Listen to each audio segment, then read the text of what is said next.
Hello student, अभी हम जो हमारे पिछले वीडियो जो थे वो दो बैलों की कथा से संबंधित थे। तो ये हमारा जो दो बैलों की कथा वो कंप्लीट होकर अब हम एक नया चैप्टर शुरू करने जा रहे हैं जिसका नाम है लहासा की ओर। ठीक, लहासा की ओर वास्तविकता में ये जो चैप्टर है एक यात्रा वृत्तांत है।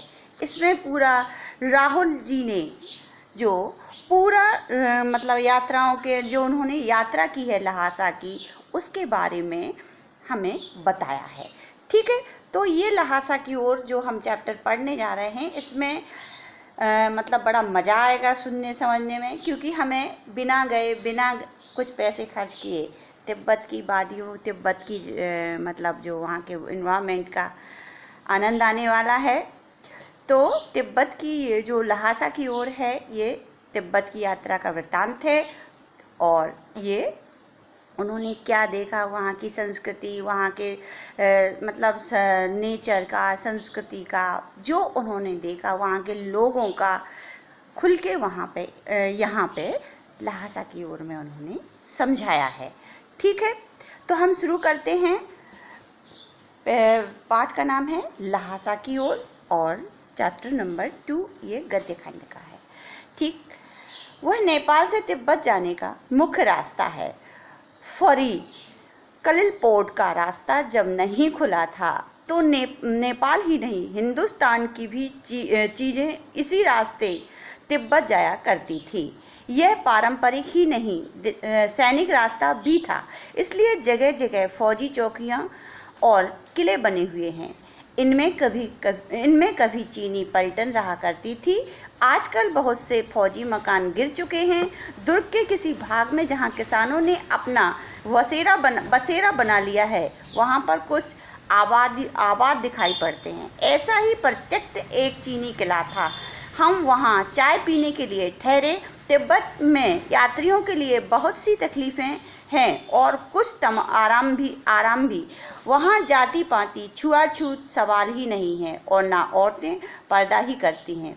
बहुत निम्न श्रेणी के भिखमंगों को लोग चोरी के डर से घर के भीतर नहीं आने देते हैं। नहीं तो आप बिल्कुल घर के भीतर चले जा सकते हैं।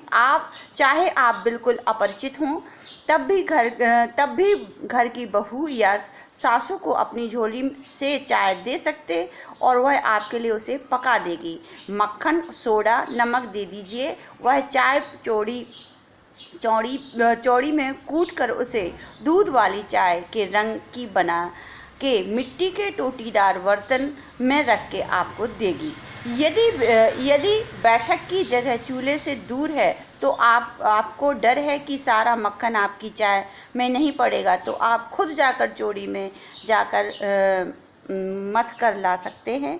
चाय का रंग तैयार हो जाने पर फिर मक्खन डालने की ज़रूरत होती है। लेखक ये कहना चाहता है, जैसे ही उन्होंने यात्रा वृत्तांत बताने की कोशिश यात्रा वृत्तांत शुरू करता है तो लेखक बताता है कि नेपाल से तिब्बत जाने का सबसे पहले तो वो उस रास्ते को बताता है। नेपाल से तिब्बत जाने का मुख्य रास्ता जो निकलता है फरी और कलिल पोर्ट से।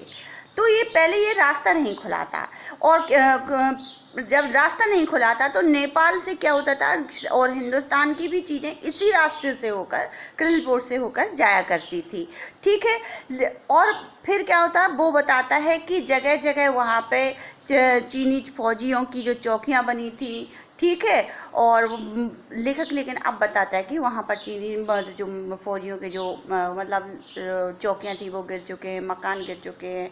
लेकिन दूसरी बात जो बहुत अच्छी बात वहाँ के लोगों के बारे में बताता है कि वहाँ के जो मतलब लोग हैं बहुत ही व्यवहारिक है, लोगों के प्रति बहुत ही अच्छा व्यवहार रखते हैं, मधुर व्यवहार रखते हैं।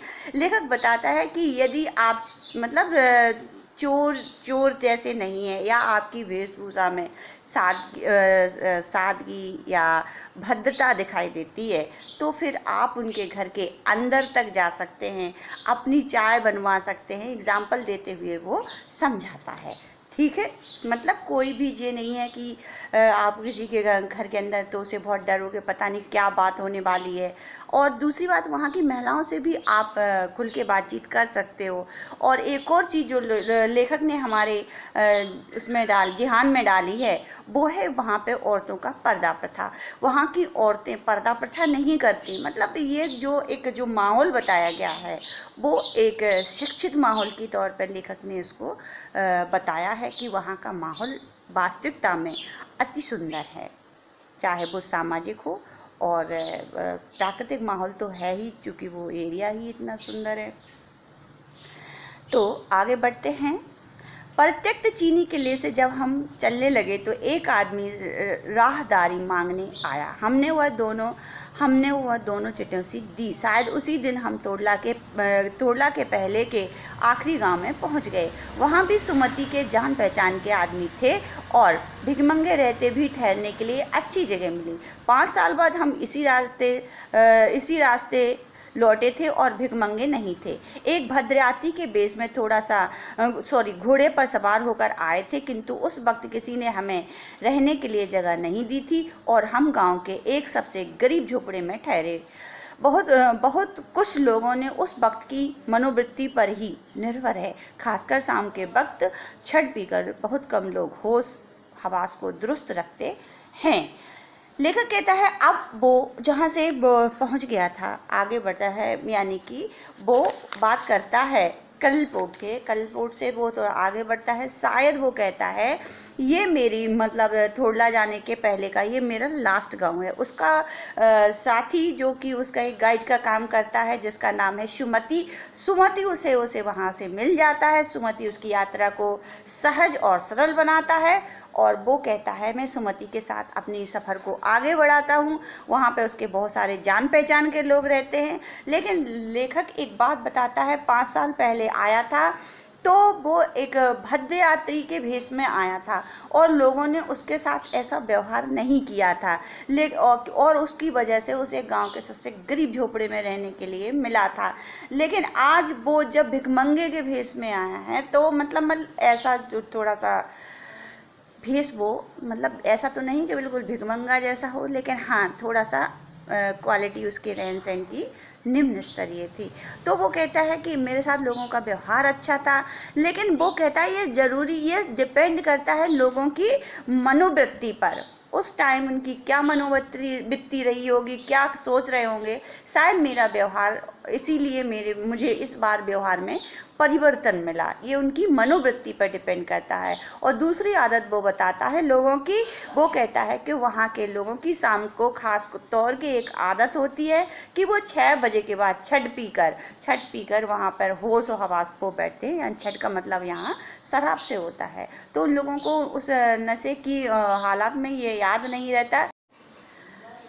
तो वहाँ की मनोवृत्ति के बारे में बात कर रहे थे, तो लेखक कहता है कि वो होश और हवास छठ पीने के बाद होश और हवास ख़त्म कर देते हैं। तो यही बात लेखक बताना चाहता था कि इसीलिए व्यवहार में परिवर्तन हुआ। ठीक है बच्चों, अब नेक्स्ट हमारा जो वीडियो आएगा हम इस चैप्टर को लहासा की ओर को कंटिन्यू करेंगे। पेज नंबर 26 पैरा नंबर 2 से हम आपको फिर से पढ़ाएंगे। तब तक बच्चों अपने तैयारी करते रहिएगा और घर में रहिएगा। बाय बेटा, बाय बाय।